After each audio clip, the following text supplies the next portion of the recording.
Guys ये चले हम गंगोत्री की तरफ, और ये गंगोत्री के रास्ते में पहाड़ियाँ देखो, वादियाँ, बादल ऊपर चोटियों पे लगे हुए हैं।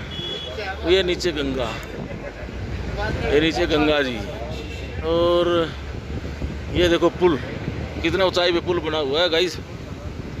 और ये देखो गंगा मैया, ये कितने जंगल देखो कितने बढ़िया लग रहे हैं। ये ऊपर से जो वाइब है जंगलों की वो बराबर से ही आती है, ये ऊपर से बराबर है मतलब।